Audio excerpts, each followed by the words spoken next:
Hey everybody, welcome to Travelers Podcast episode number 18. Wow, 18. So, I am your moderator and co-host, The Helmet Fire. Joining me this evening is CrayZJaye and Contrabang.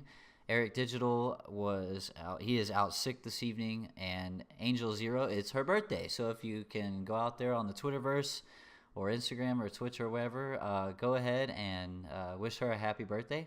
We hope she's having a blast. So, guys, how's it going? Going great. How's that grind going? Oh, man. Grind is real. That's the word. That's the word of the day. It's Grind. real. It's amazing. It is. It's there. It's back. Yay! Hey, here's a toast. Our hobby's back. Yeah. Hold on. Let me open my beer app. Yeah. Yeah. I need to get a beer. That sounds like a good idea. Saint 14 Project. Thanks for that, host. Yeah. So we grind is definitely the word. Just right off the bat for the listeners out there, we don't have our normal list of topics broken down as a format, if you will, just because there's so much. If we tried to make a list, we'd never get through it anyway. So this episode will be a little bit off the cuff, but we are going to have we're not going to go hardcore into spoiler territory. Contra, you said you haven't quite finished the campaign, correct? Yeah, that's right. I've done a lot of more concentrating on opening the story and then enjoying a little bit more of the Crucible. And during Destiny 2, I only was using a Hunter and a Warlock. I never really used my Titan. So I took advantage of the leveling and made the Titan level 30 and then started the whole story with that. Of course, once I started using the Titan and seeing, the shoulder charge again and everything that it did, I just went on with the Titan. And I'm sorry to say that, I just had to go back and stay in the Crucible a little bit. Well, now it's kind of, I'm glad you're on a Titan main now, because now our podcast is truly diversified. We have, Jay and Angel are Hunter mains. I'm a Warlock main. All day. Now, is Erik a Warlock main? I never can remember. I don't know. I think Erik is like using all three. I don't think he's like a main anywhere. Yeah, I don't remember what we'll have to interrogate him. We're gonna have to interrogate Erik when he starts feeling better, and make sure he chooses correctly. Otherwise, his sickness might be a little, it might prolonged. he might end up staying sick or something, depending on what he chooses. So, no, by the way, you moved, man. Nice place you got back there, man. Looks nice. Oh, thank you. Yeah, it's coming together. I'm not alone. Me and my girlfriend, we're making it happen. So, that it's her decorating, not mine. I told her, I said, as long as I get the man cave stuff, I'm cool. Do whatever you want, So far, that's what it is. So far, that logic is serving me well. So we'll see how that Smart goes. guy. Always say yes. Yes, yeah. Yes. My grandpa taught me. Yes, baby. Yes, dear. Yes, baby. Yes, dear. No, but anyway, yeah. So, geez, where do we even start? Obviously, the story, Contra, you're gonna find out towards the end how amazing it gets. Like, they're doing a really great job with that part of it, which is always nice, because Destiny is a multifaceted game, right? There's loot to grind for. There's competitive multiplayer. Now we have Gambit, which is a whole topic in and of itself. So story is only one piece, but it's nice when that piece of that whole package is just something really good. And when you're killing off Cade and doing things like that, and then you give us a chance to get what's the word I'm looking for? Vengeance for him, or payback. Yeah, go ahead. Never mind. Spoiler. I like the way it ended. Bungie. Yes, I like the way it was just not the way it ended, but the whole tale of, is this really vengeance, or doing the right thing? Right. Like, yeah. Goes. Like that came up a few times. It's like, oh, you're doing the right thing, but are we really? Yeah. It's an argument of like, are we doing it for just to kill the dude and get vengeance, or are we doing it for justice? So they do play on that they play on the conscience, which is pretty interesting. I did it for vengeance out here. I can leave my guardian for vengeance. We're all like, screw that. I want blood. Yes. I want, yeah, actually, it's interesting.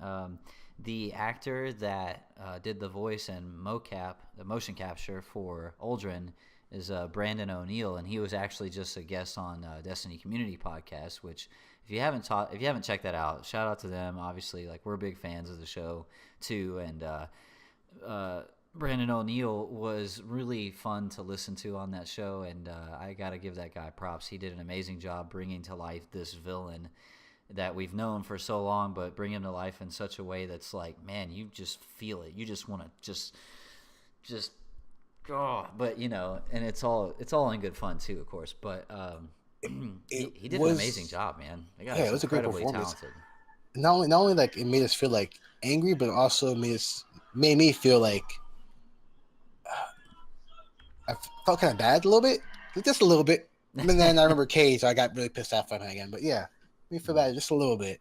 Yeah. But So I never really liked him. I always thought that from the beginning on Destiny 1, he was sort of like a prick. Yeah. I mean, he would rather have killed you than let you go talk to the sister, so you could do the what was it, the Black Cart mission? Yeah, the Black Garden. Yeah. Black Garden. Yeah. They made us go get a what is it? A Vex Eye Gate of a Lord, Gate Lord, Eye of the whatever. Gate Lord or something. Yeah, he's like, bring me the Vex Gate Lord's Bring head. me the head. Yeah. Exactly. Just for sport, just to. But what I find interesting douche. to Contra's point is, he just made you feel like he's such a prick and you hated the guy, and it's like that's a true testament to an actor's ability, right? Is like if they can make you feel something, no matter what that feeling is, like they did it right. They did their job, and arguably this guy definitely goes above and beyond. Like, and Forsaken really gave him the chance to, fulfill that role and really dig into it. There's a lot more context in the writing, of course, and I thought it was really cool. Not only him, but like he had a big part of the campaign. But just like I said last time we spoke before Forsaken came out, it gives other characters a chance to shine. Like Cade dying gives other characters a chance to shine, gives character development, and just seeing the contrast between like Ikora and Zavala, and how they handle the situation and then like there's an obvious rift now between them. You can tell. Like social media blew up about that too. They're like, "What, Zavala? You're being a bitch, dude! Like you gotta go."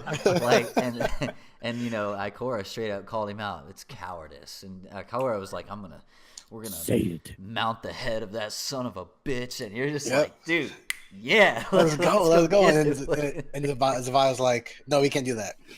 And you're like, "What?" She turns around. She's like, "What did you just say?" What? Like she was like, what? Like Zavala was about to get smacked, dude. She disrespect the kid. She wasn't playing, dude. One of the things that I like that they introduced, we've seen Dead Guardians before, right? Mm-hmm. But the problem here was that you knew Cade, and as a player, you developed some sort of emotional attachment to him. The way he speaks, the way he jokes, he became the protagonist of Destiny 2 in some people's opinions because he had so many things to say. Exactly. And so now he's dead. And he's dead because of a weapon from an enemy which you had come to believe were, never going to kill you. And now he dies. So how does that affect the psyche of the Guardian? Because you're no longer immortal, and here's the proof. Well, they just hold. Well, it's always been in the lore. Like, anytime we ran into Dead Guardians, it was always as a result of their ghost dying every time. So as far as the lore goes, like that's always been a known thing about Guardians, but I agree with you. They are very cavalier with, their antics and their missions, and, they just don't think about it. And very much like Cade, he's just like, hey, you want to help me out, buddy? And you're not thinking about it, and see a ghost. Oh, crap. well, you got to remember what was that rifle? Piranha, whatever? Pariah or something. Pariah. Rifleman, yeah. That's he specializes in killing. I forgot. Yeah, Spider like said. MO. Yeah, he says like he's good at sniping Guardians ghosts. Yeah, Spider said something about like he was this is what he's known for this. He's known for killing Guardians. So it's not easy to kill Guardians. And we've always known that Guardians are hard to kill. Mm-hmm. It's just that moment we said that ghost die, that's when we're like, holy shit, this has got bad. Like, kind of makes you wish there was a high stakes raid where if your Guardian dies and the ghost dies, you lose your character. Yeah, I pass. No. Permadeath mode.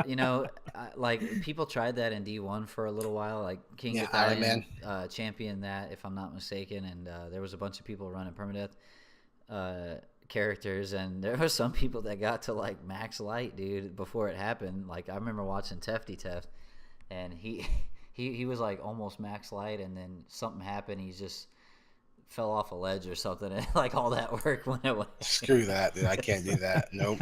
Too many bugs. Not bugs, but too many weird shit happening Well, where like you if you just die hit randomly. geometry wrong, like if you hit Yeah, you die. 2 ledges at the same time of different angles, like the game will kill you. It's real. It's a real weird thing. Yeah, but anyway, so we're getting a little off topic, but not. What topics do we have? Well, I don't know. Let's talk about. Let's talk about. Okay, so campaign. We don't want to get too crazy off into spoilers. We're gonna let Contra finish that.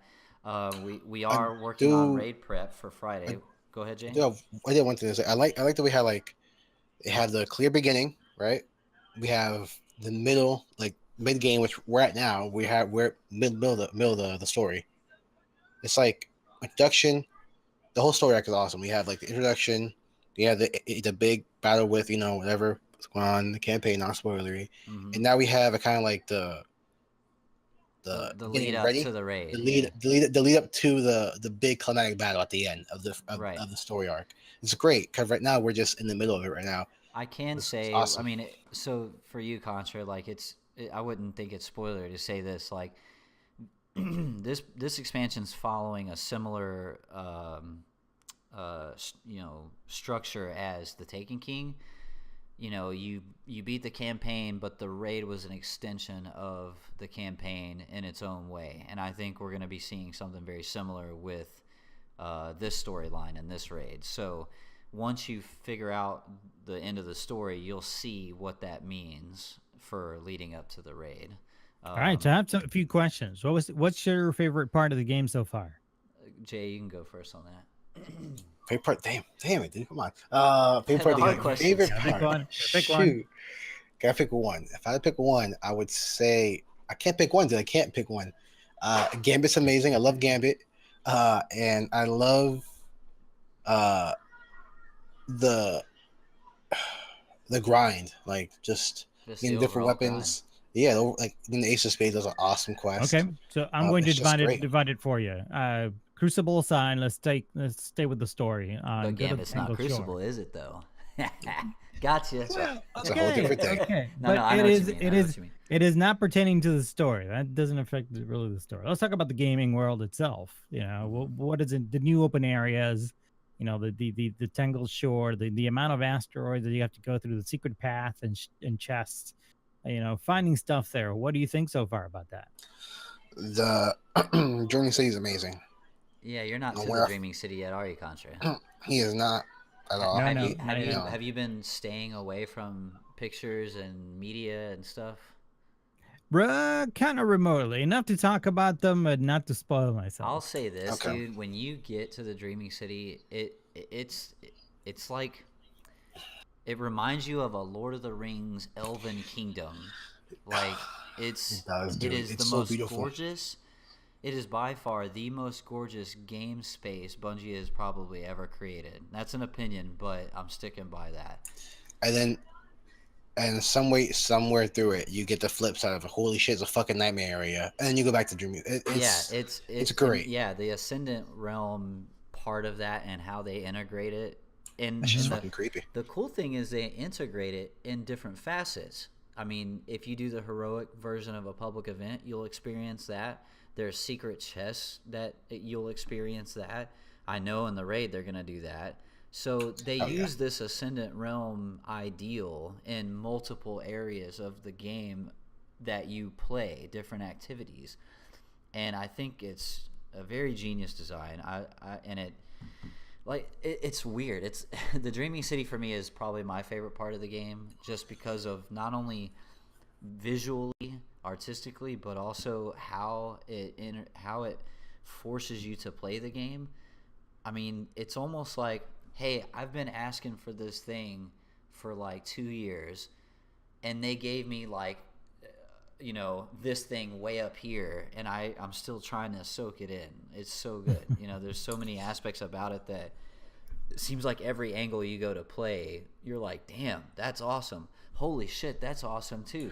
Like, there's so much awesome. I don't like I don't know Dude. what to do. And Like, then, oh my god, it's so amazing. And then on top of that, there's still secrets we don't know about. There's still secret areas we don't know there's still about. more coming.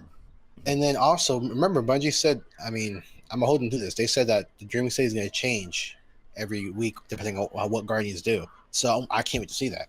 I do Yeah, know. reminds me go ahead. of my next observation, because when they introduced it, they said it was going to be evolving as time goes on. Yeah. And we're in an era of games that I'm not going to mention other games, but there's at least 3 or 4 other games that have the concept of living worlds, and there are no story. The story is told through the environment. So environmental changes. The idea of introducing what the player does reminds me of an old other game that it was, what was it? It was accompanied by a TV show on the Sci-Fi Channel. Defiance.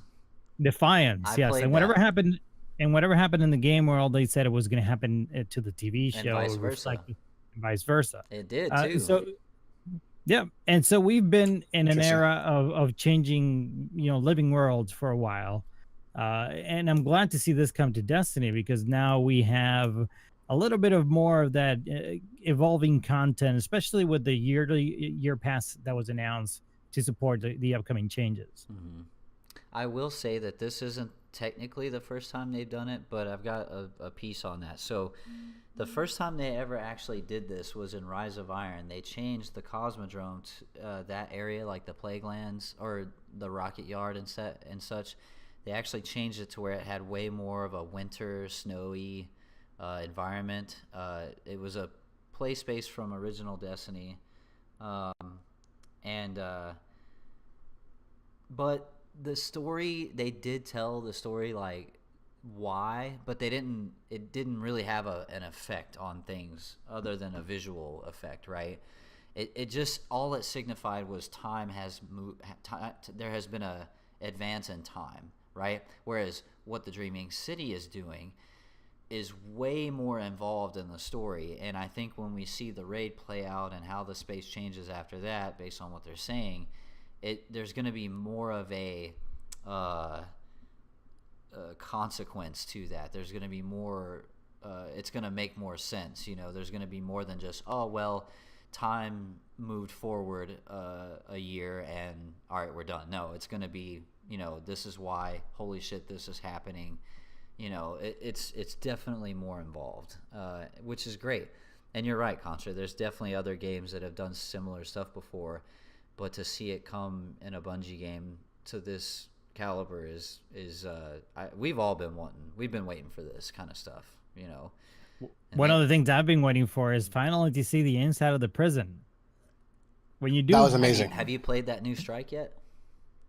No, not yet, but I've seen the inside of the prison at least. And to me, I was always wondering, Destiny 1 and Prison of Elders, where are all the enemies hosted? Where do they come from? Dude, give your the next chance you get. I don't know where you're at in the story or what light level you are, but play. It's called Warden of Nothing. I won't tell you about it. I won't spoil it, but play that strike and you'll have all your dreams come true with that question. See, I learned something in that I still do with Destiny, and this is partly why I'm less into the story and more into the Crucible, is because I've always exceeded the light level requirements by going to the Crucible, and then everything is easy. Mm-hmm. Okay, yeah, I mean you can, especially with Crucible and Gambit and there's so much they're doing now with Crucible to give you a reason to play. I mean, if you want a really pinnacle reward in casual or competitive, they're there to chase. And it's a good grind. It's a long grind, but it rewards you promptly. If you go through the grind and you get said rewards, they are handsome. They really are. Gambit is very similar. There's an awesome ranking system for that too. It's all based on time, not Gambit's. There's no competitive rank in Gambit. It's all based on the time investment.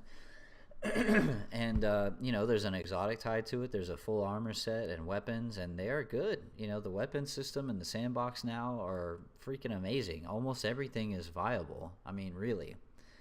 That's a whole side note from the new supers. That's a whole nother top, you know, So what's conversation. the hard light level? 600. I'm The hearing. max light level is 600.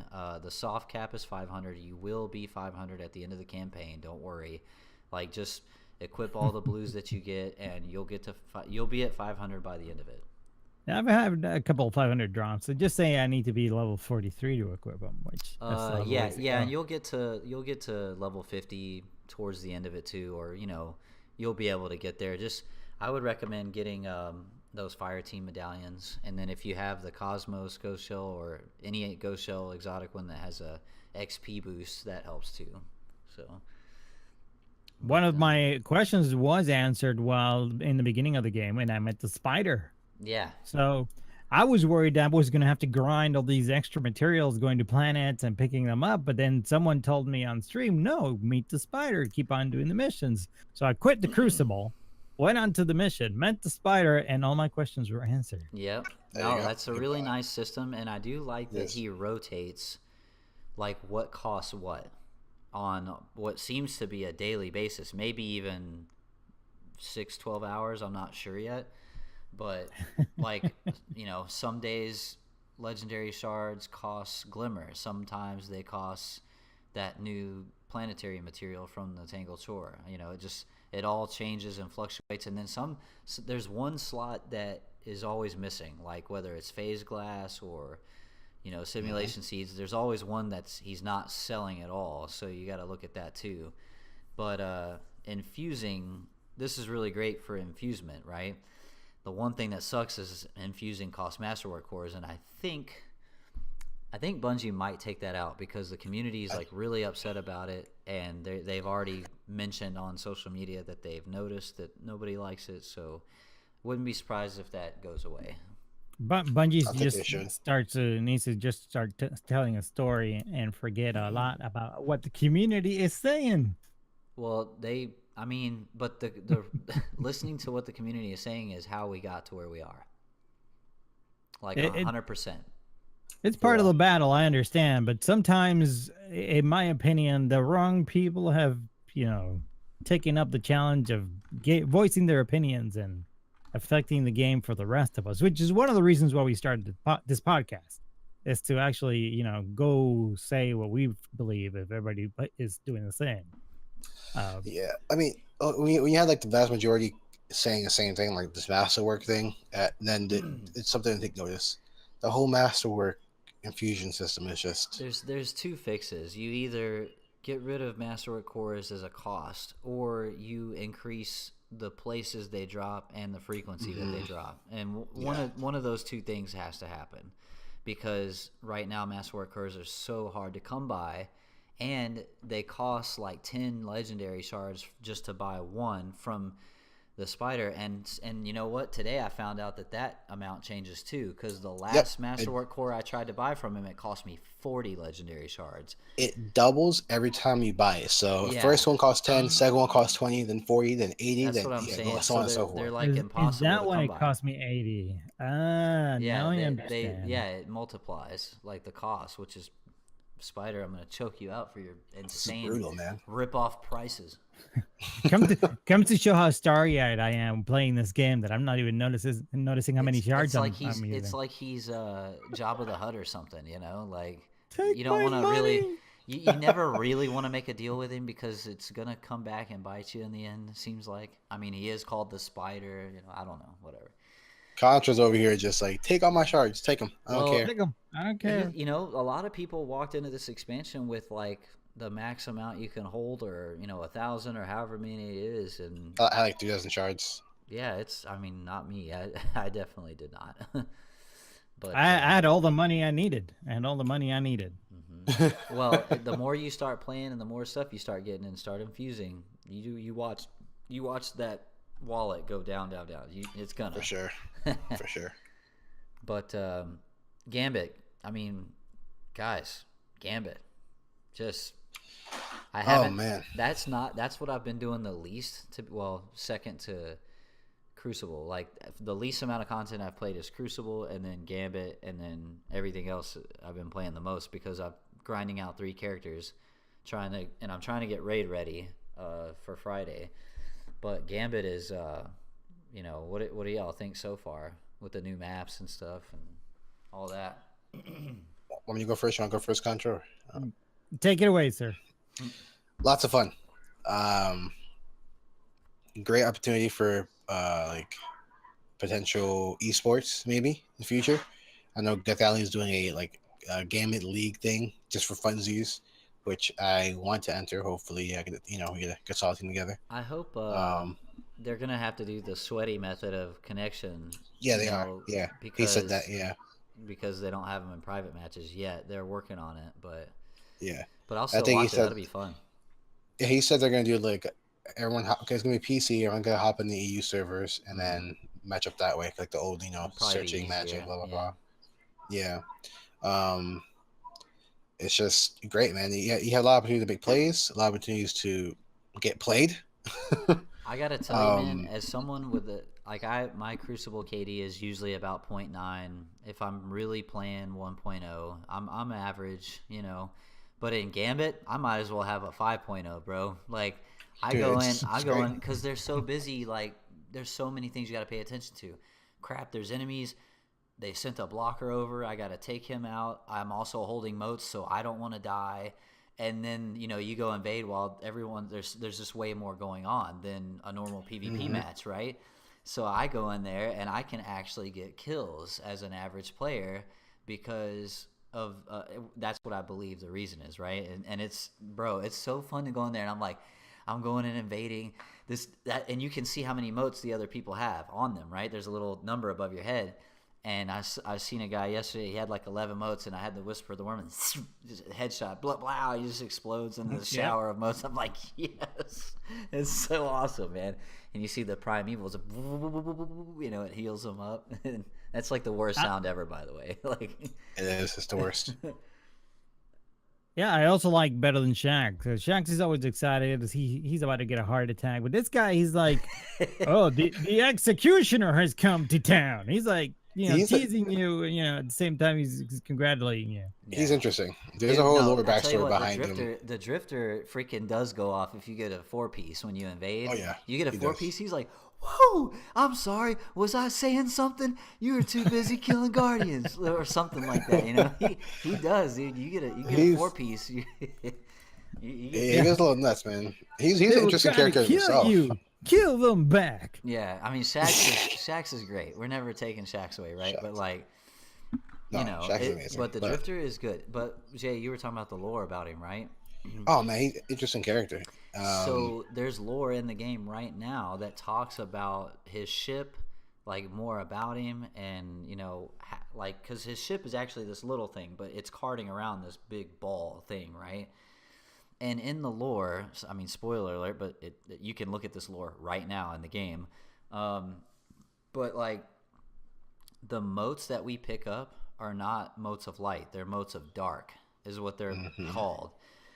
He can actually, there's a text as part of the lore. He like is talking to somebody, and he opens a secret panel on one of the banks and pulls out a moat of dark, and he can actually control the primevals with this stuff.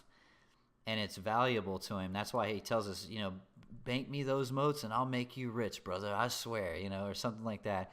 It's because he uses them. And what's in his ball ship is apparently he has found a way to create his own pocket ascendant dimension or something. So he has his taken army from inside of this ball. That's what it is, basically. Y'all can read the lore. It tells you more about it in detail, but yeah. I didn't read that part of it. I just know his whole backstory is interesting. Like I forgot if you read Kay's backstory, he mentioned some ice planet where it was like a big monster or whatever, darkness. I think. Yeah, well, Drifter was there as well, and he experienced it with other Guardians, and that thing drove everyone. Whatever he saw, drove everyone crazy to the point where all the Guardians kill each other. And he's the last one that survived. Yeah. Also, there's another path that led him to Dredgen Yor and the Shadows of Yor, and now Shin Malphor's after after him and the other. It's just very interesting, deep lore backstory. You make him sound like a pusher. So the best way, the video I watched was from Mylan Games, and it's his Drifter lore video. That's where I got this from. He is way better at explaining that crap than I am. Please go check it out. It's a lot of fun because the Drifter, and we're gonna get a DLC about him in the annual pass. Not it'll be springtime. Spring 2019 is when we'll get that one. So that's gonna be a lot of fun. But yeah, Gambit, man. I mean, just going in there and invading, I really like that. I also like public service announcement. There is a secret emblem you can get. You got to get a squad, and all 4 of you have to deposit 15 motes at the same time, and you'll get this emblem. And it's a really cool emblem, by the way. So definitely go try to get that done if you can. Jeez, you heard it here, folks. Yeah, no. New supers. Let's talk about new supers. Like, I've managed to unlock 2 supers for each of my 3 classes, so I'm only missing 1 on each. Jay, what or Contra, like what super you got? The Titan, right? Which super did you go with? I've been killed by the rotating hammers. Okay. And I've also been killed by the Goku lightning. Yeah. I love it. I saw this warlock flying towards me, and I'm thinking, this guy's dead. And I'm aiming, taking my time, pulling the trigger, and then all I hear is just and erased. I'm dead. And I'm like, what the hell was that? Yeah. Yeah, and like a judo class in real life, I learned by dying. Yeah. Although in judo class in real life, I learned by getting thrown. Oh, that's how that throws work. So you went for the new hammers to start off with?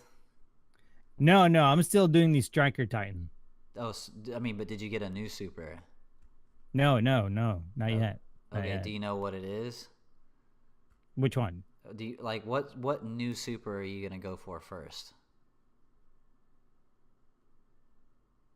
Like when you're playing the story, it's gonna you must not have played very much, but the story will get to a point where you'll have enough of a consumable or whatever to go and do a mission on IO to get one of your new supers.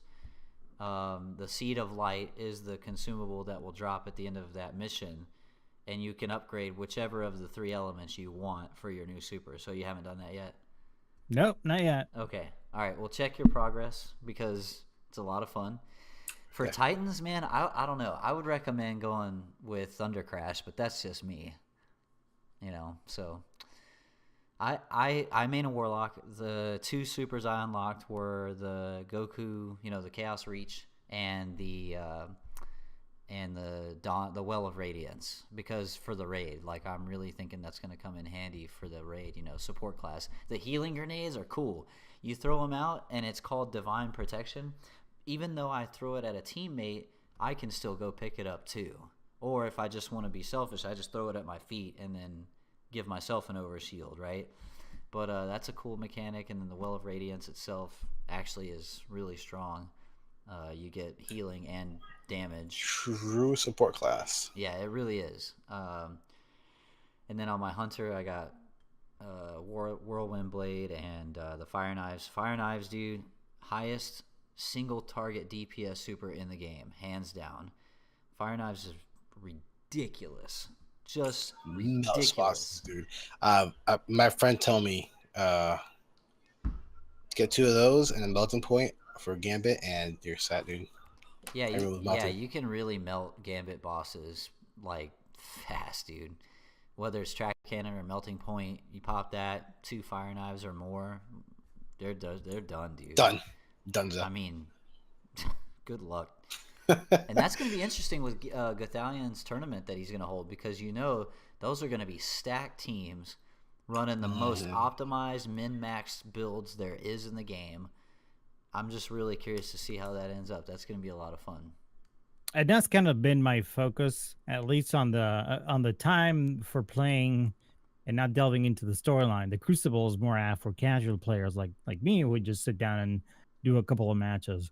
And one of the things I like is the new aiming mechanic. It took me a while to get used to it, and I had to reconfigure the sensitivity of my controller, but at least the aiming feels a lot more like natural, like it did on Destiny 1 for some reason. Well, the in-air accuracy got a huge buff all around. And then with the new mod system, you can expand upon that as you discover them, which they up the drop rate of the mods. They either did just now today earlier with some patch, or they're about to, because people are wanting those to get more mods. But yeah, you could just jump up now in the air with a hand cannon and hip fire and hit your targets, which is before Forsaken you couldn't do that. By the way, on PC, I'm not sure if they fixed it yet or they're going to.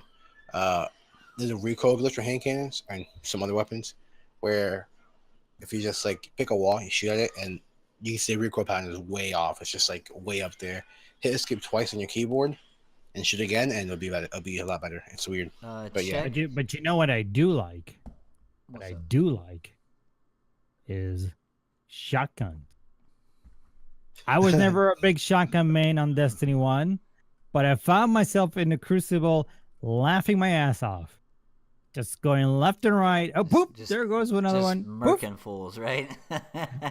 Contra's turned into the aping titan, dude. Aping shotgun. You know what I got for that? They converted him. And I'm thinking, why was I always afraid of using a shotgun? This is great. This is glorious. This is glorious. You know what I got? You know what I got for that? I got a bow and arrow and a hand cannon. Yo, Stay away from me. Oh, bow and arrow. Okay, let's talk about that bow and arrow. Yeah, I did the Ace of Spades quest because I was like, that was focus number one for me for exotic. Like I wanted Ace, right? Like 4K, blah blah. But my first true and still only exotic drop in the game so far was yesterday.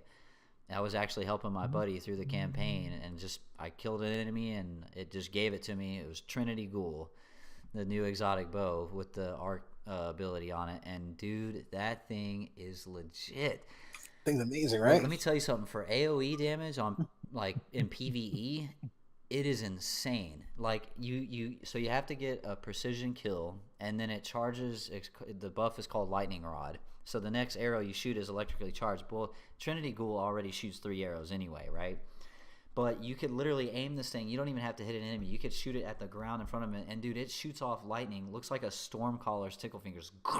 I mean, and it is really strong, like really strong.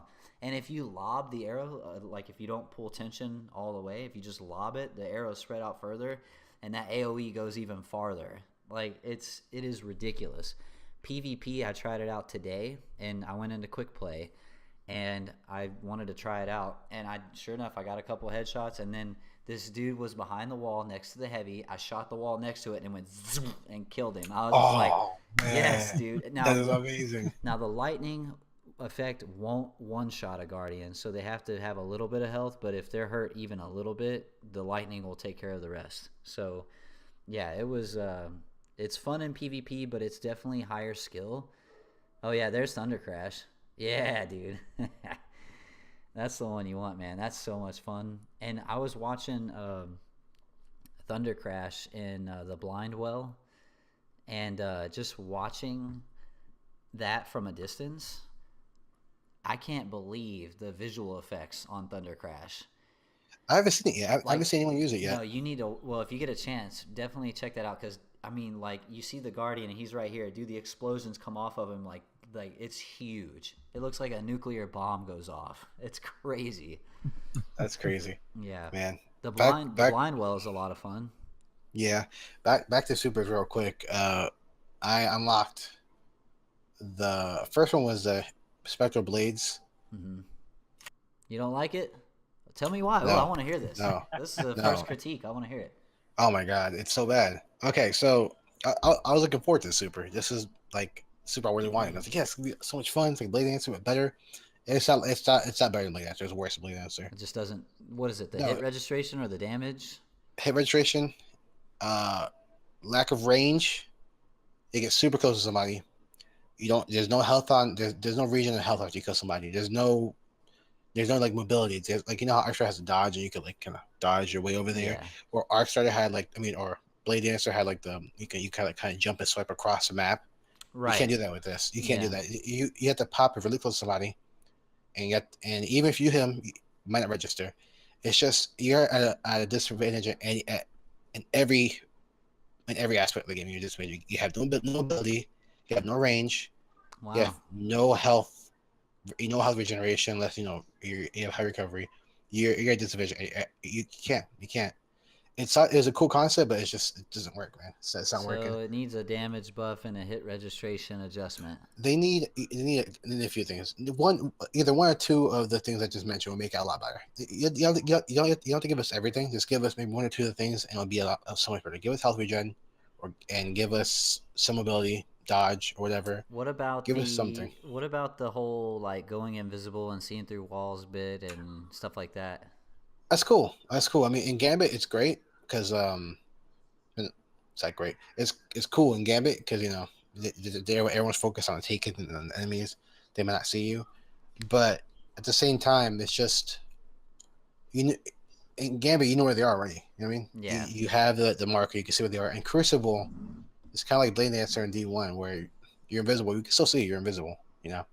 But regardless, you have to be super close to somebody. You have to be really, really close to somebody for it to work. And if you play a competent player or a competent team, they know Spectre Blades pop. Okay, let me back up a little bit. Kind of like they handle Arc Strider in year one before the buff was just backpedal and shoot or just run away because he can't catch up to you.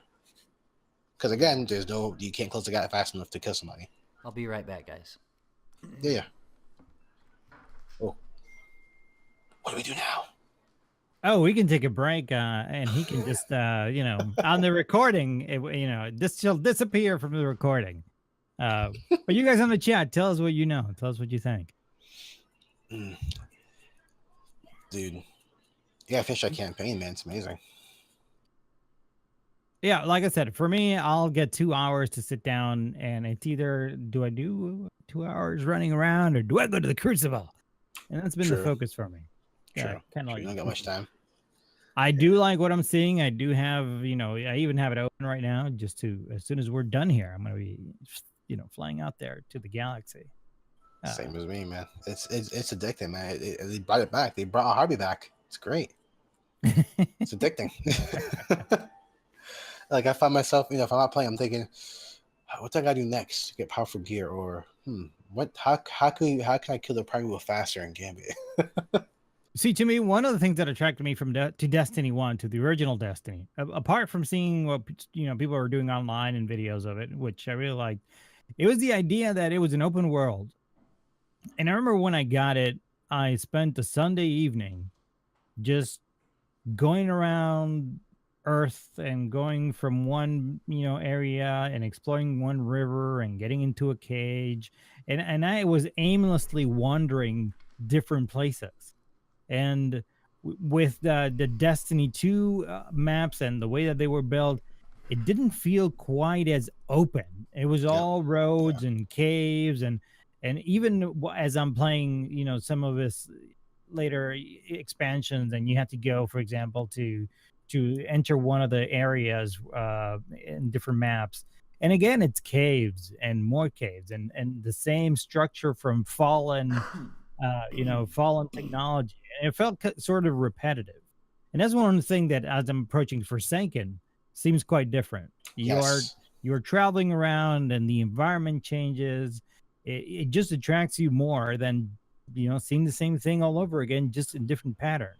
Yeah, for real. I mean, like the Tangle Shore itself, what you're on right now, it's just you have area where it's Hive is very Hive-like. You have area for Fallen, it's very Fallen. You have area for the Cabal. You could tell the differences. And also, like the Lost Sectors have gotten so much better. Like, for example, the Lost Sector somewhere in Tangle Shores, that's very fun. I don't know if I'll spoil it for you, but once you discover it, you're like, this is cool. It's amazing. It's just different. It's different. And it's a fun little Easter egg too. Destiny 1. Yeah, Lost Sectors have definitely gotten an upgrade. I can say that. But I can say also that Lost Sectors do follow the theme of when Destiny 2 came out. That anytime you went into a Lost Sector, you knew you were in a Lost Sector because artistically it just was. They're very pretty spaces that they spent more time on visually than the rest of like, if that makes sense. Like there was always something visually special about Lost Sectors, and they've continued that theme and expanded upon it with Forsaken, definitely. For sure. Lost Sectors are amazing now. And the Dreaming City is another thing where it's just like once you get there, you have that same type of feeling you had in Destiny 1 where you travel and you're gonna see, different areas look different, they feel different. I'm only just now getting to where I know where everything is. I'm not. I'm still I'm lost. like 98% proficient on where everything is, but it took me at least 4 days, at least 3 or 4 days now. I've been, because I unlocked it on my main, but then I literally for 3 days in a row, I did the campaign on one, unlocked Dreaming City, immediately stopped, second character, all day, campaign, unlocked Dreaming City. So I did that each day until I had finished the first mission in the Dreaming City, and I didn't continue from that point until all three were at that point. So, like I said, it's only been in the last few days that I've done all the exploring and different things, and it's not all explored yet because they haven't unlocked everything. They're still changing stuff, so there's still even more to discover, which is just great, And Contra, definitely don't look at any pictures or videos. Try to go in as spoiler free as you can. Yeah, dude.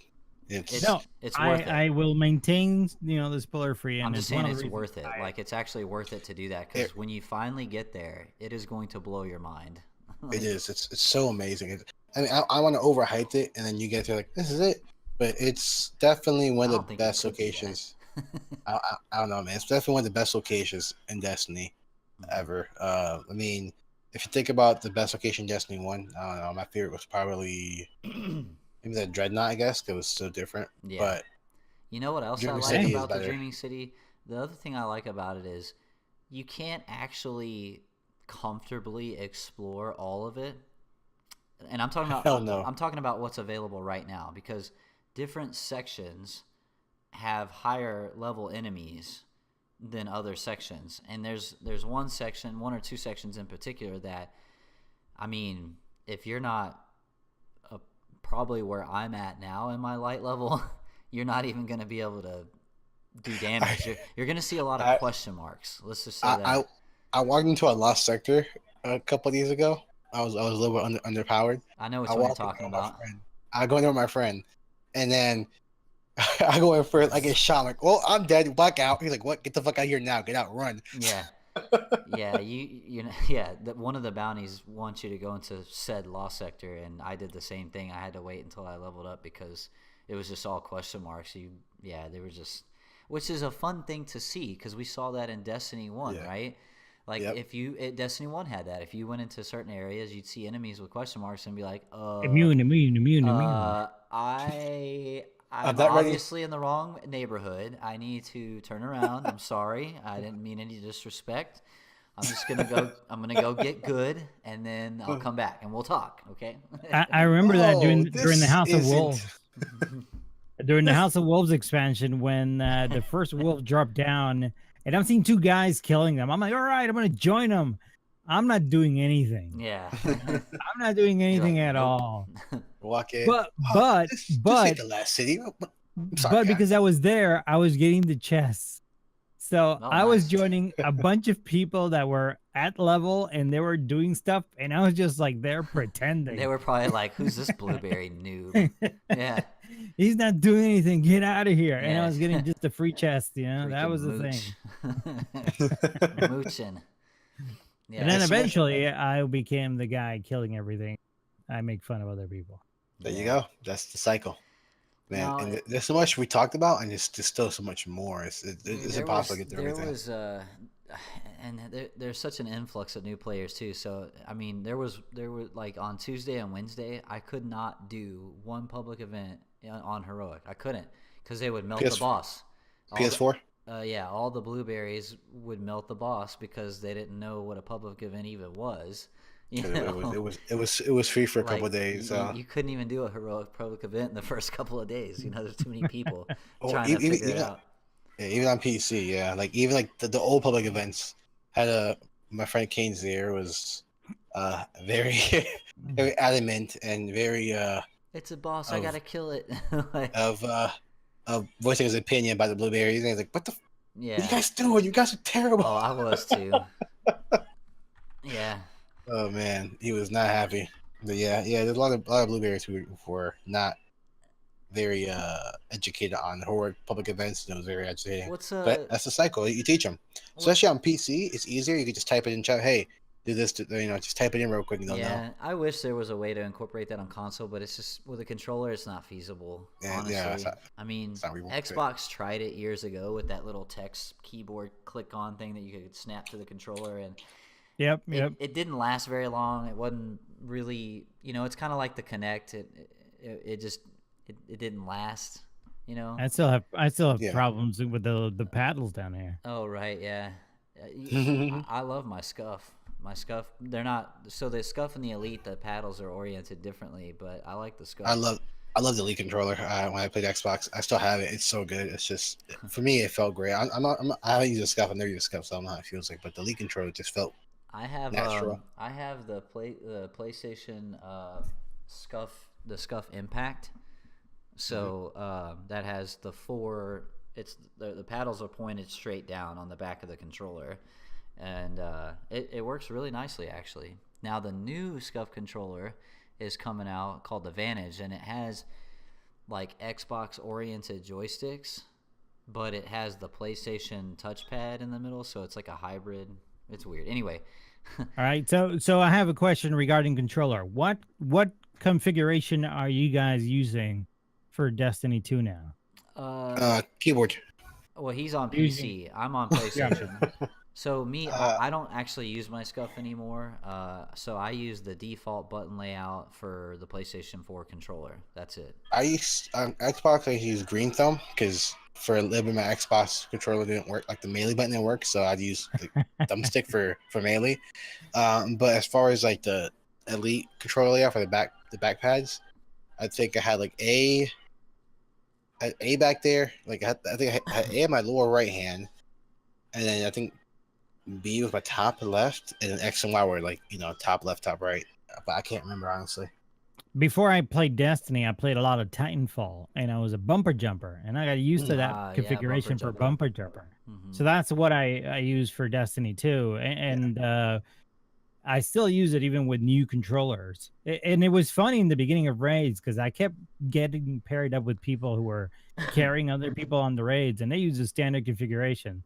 So they kept saying like, use your bumper, man, use your bumper for the shield on what's his name, Atheon. And I'm like, I'm using the goddamn bumper. It's not working. Yeah. That's hilarious. It's figure out what's something else. I will say this, and I know it triggers a ton of people, but I play inverted. I've been playing aim inverted since GoldenEye on 64. What? So like airplanes, so like up is down and down is up. Yeah. I've been playing inverted. Confusing, dude. I've been playing inverted since like GoldenEye and Nintendo 64 days. So it's hard programmed. I mean, the only games that I change it for is a game like Tomb Raider because it's in a very zoomed out third person and it works a lot different. But shooters have always been inverted for me. Halo, all the Halos, all the Call of Duties, everything. I play inverted. So the only time I played inverted was Skate or Die, which had a feature called Goofy Foot. Skate or Die? Are you talking about SNES or? Yeah, SNES. Oh my old god! School. Wow. Actually, that game goes back. When I was a kid, hey, that game goes back to NES, as a matter of fact. Yeah, really back in my day. You're not that much older than me. I'm 34. You're not that much older than me, so I know those days. So yeah, back in my day, I'll be talking and shaking my voice one of these days. Yeah, man, waving your cane at people. You kids don't know what grinding Destiny is all about. I used to get legendaries that decrypted into blues. Man, if I ever feel old, man, I just gotta walk in the room with you too. I'll feel better. Yeah. I know, man, no. One of these days is gonna be like Back to the Future 2. What? You played that with your hands? Yeah, I know. Oh my god. Yeah. That's what's gonna be. Now you've seen all the VR tech that's coming out, and I really want to see immersive worlds like Destiny and the Division. It's and gonna be like the Matrix, dude. We're just gonna be like, jack in, Destiny VR would be amazing. Cool. Destiny VR would be amazing. Imagine like facing Thrall or those Screebs coming at you in VR. Oh, Jesus. Heart attack inducing situations. I'll piss my pants. Dude, when I first saw the Screeb, I was like, what the Fuck is this? That Smeagol? Oh, dude, let's Just scared okay. the hell out of Before me, we dude. end the show, we got to talk about Screebs because Oh my God, Screebs. dude, no, it's Uh-oh. it's the best name ever for an enemy type, right? But like we're playing in the blind well, and I'm playing with I LFG'd, and we're playing with groups and a bunch of cool guys, and this this Screeb comes up and just gets like a 4-piece, right? Just freaking, just like weighs like half of us. Guard you down. And this dude's like, "Yo, you just got montaged by a Screeb, dude." It's like that Screeb just got a 4-piece on you, son. So Dude, then it went off into this conversation about like Screeb this and Screeb that, and like I was like, dude, Bungie should create an emblem that tracks how many times you get Screebed. That'd be great, dude. Oh my God! Each time we hear Guardian down for a Scream, my friend just goes, "Victory Scream!" Yeah. I don't know why. Because when you get killed by the popcorn throw, it was never funny. It pissed you off. But when you get killed by a Screeb, it's hilarious. It's like annoying as fuck. It's annoying, but like you laugh, right? 'Cause Yeah, it's it is. I don't know why. There's It's a something Scream. about It's a name. Scream. Yeah, it must be Killed by Scream. Yeah, because you get Screebed. Yeah. Killed by a Scream. Dude, it's the well. They jump up and they're like, they look gross, and they come crawling at you like a xenomorph, bro. They come at you like aliens, like a xenomorph, right? In the little tunnel, you know. And they look like a big old zit, you know, like this little, but they jump up and they like hug themselves and then blow, like just like they look like a big zit with covering zits. That's Yeah. what it looks like, honestly. You know, I read a book that had a creature similar to that. I don't remember the book right now, but they would Keep that come away from me. crawling at you, and then they would blow up. yeah, And like when they it's blow up, that would infect you, and then you would become one of them. dude, it's like they really are, and I got What are you talking about? The explosions, dude, the explosions on a Screeb are huge. Went off Yeah, into they a are. thangen. Like the AOE on a Screeb is huge. Like It's terrible, man. It's so bad. yeah. Oh anyway. my God! All you hear is like the blind while you're shooting. Your focus in front of you. All you hear is Guardian down. Like, no shit. Oh, there's a screw Guard there. you down. No, for me, what happens to me every time is I'm shooting stuff and I turn around to shoot and I'm like, oh, like I don't even get to say, oh shit. It blows up in my face right when it's No. too late. I notice. What happens to me a lot is I'm shooting. My friend goes to scream, and I don't process it until like it's too late. I'm like, oh, I scream. Oh shit! Boom. Blow. Yeah, and then, yeah, you turn around and say, oh shit, and then you die. It's like, Bad. and then you'll turn around and like you'll see like five floating ghosts because you just got a 5-piece on your whole fucking team. It's like, Oh dude, God. it's- Great, dude. So Contra, when you get through and level up, play the blind well, and actually you're gonna want to anyway because tier 2 can give you an extra one of those consumables to get a new super. So you'll get Screebed. Don't worry. I will. Lots of times. You'll get lots of Screebed. Although I figure out that just line them up and use a shotgun and then watch Yeah, them but blow. you don't line up Screebs, not really. They don't have screams. They line you up. They They line you up until it's perfect and you get a 4-piece. That's the best. That's the best line ever. You don't line up a Screeb. It lines you up. When we're done here, you got to tweet that, and that'll be the title of That's today's episode. yeah. That's gonna have to be Screebed. I should rename it. Yeah. Yes. Yeah, just rename it, and then when it goes on YouTube, just make sure that this is the title of the episode. Yeah. Screeb, you don't line up a Screeb. The Screeb lines Screeb you up. lines you up. Tune there right now. Yeah. Oh man. Well, anyway, if it isn't obvious to the listeners and those out there on Twitch, we are having an absolute blast with this expansion so far. Raid prep is ongoing. Friday is the raid. I will not be trying for World's First, but me and my team will be trying to compete for completing it in the first 24 hours because allegedly there's a emblem to be had if you can complete it in the first 24 hours. So we're going to be trying to do that. Shout out to Awoken Queen. She was our guest on our last episode a couple weeks ago. They graciously, her and her community graciously invited me to be a 6th man on their raid team. As you know from listening, all of us here on the podcast are spread out amongst consoles. Me and Angel are on PlayStation. Contra is on Xbox. and Jay and Eric are on PC. I believe Eric's on PlayStation as well, but I think he's breaking into PC once he gets it fixed. I know he had some computer issues, but he kind of bounces between both. But yeah, so as much as I would love to raid with this fine group of folks, we're just all spread out, and that's how it is. So got to deal with it, right? Unfortunately. I know, right? But we are having a blast. I'm looking forward to the evolution of the Dreaming City. Contra, like I said, dude, go in as spoiler-free as you can. You won't regret it. And hopefully next week we'll be able to get some more insight on your thoughts from your experience, because we love hearing. Oh yeah. Well, you'll see the difference next week when I come in. Like, man, that was amazing. Yeah. I hope that everybody has a good weekend and can enjoy Destiny, this time around, and complete everything, because we're gonna be unforgiving. Yeah, we're tearing this DLC wide open. It's. Whoa! Speaking of Wait, Awoken Queen raid. Holy. Oh, hey, we got a Kingdom raid for all those listening in. Wow, thanks for that. For those of you that are right at the watching end of this the on show. YouTube or listening to this on a podcast, we just got raided by Awoken Queen, which was our guest last week. I wasn't here, so I my apologies to you, lady. Hopefully we'll have you some other time when I'm around, and then it can be even funner than I'm the fun guy here. No, He's a fun guy. he really is. No, Yes. He's a fun guy in the group. Where's all your sound effects, man? Or can you not do it because you're not hosting? I could if I plugged my phone in, but my phone is not plugged in. Well, I guess you'll just have to come more prepared next time, then, won't you? I know that you can. If I ever got a C on anything, it would be on this one for being cool. Yeah. Yep. I gotta say, man, you're gonna love it. You're gonna love the Dreaming City. You're gonna love getting prepped for the raid. Even if you don't do the raid for another month, it's still it's poised to be the best raid they've ever done.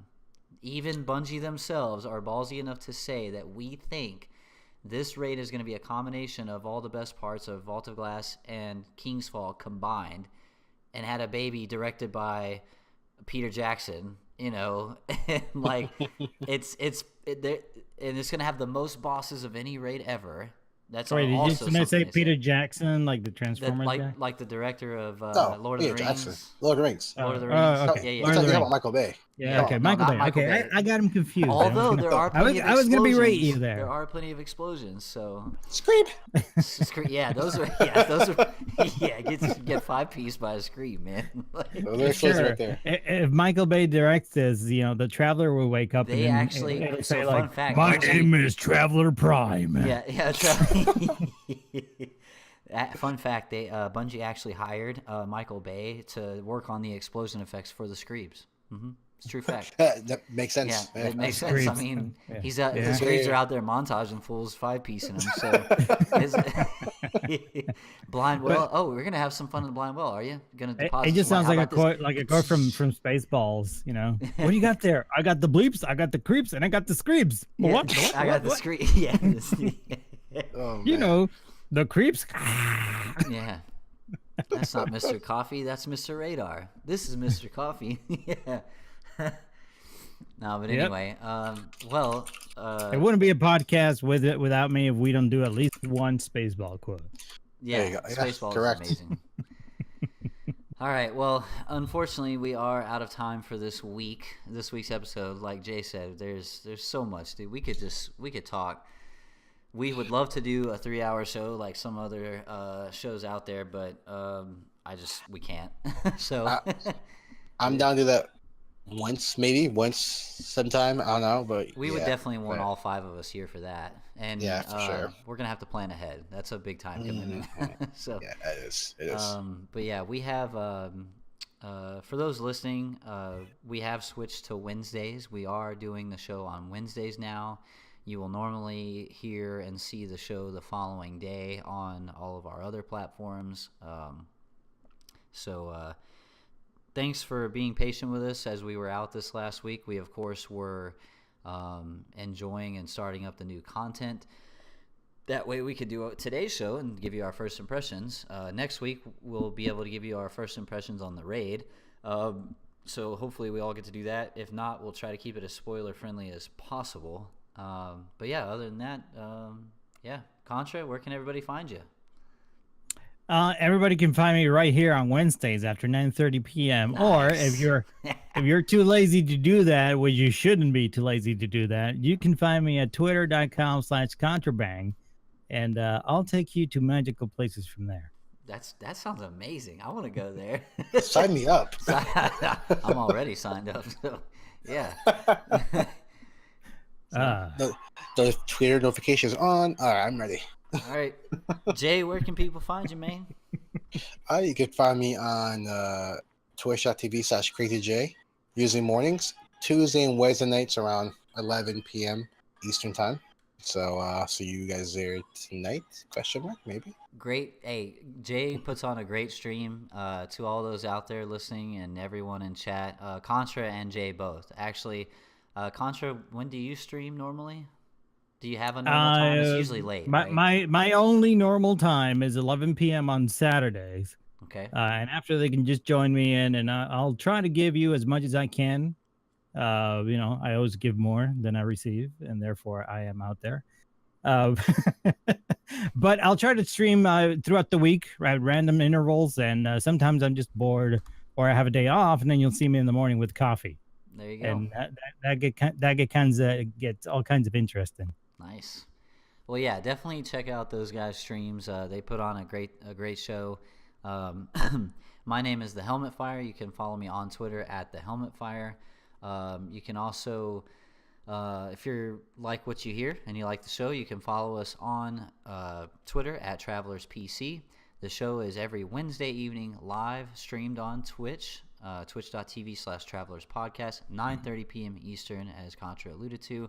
That's every Wednesday now. Used to be Tuesdays, so for all the Tuesday listeners, just switch it to the right a day. You'll be good to go.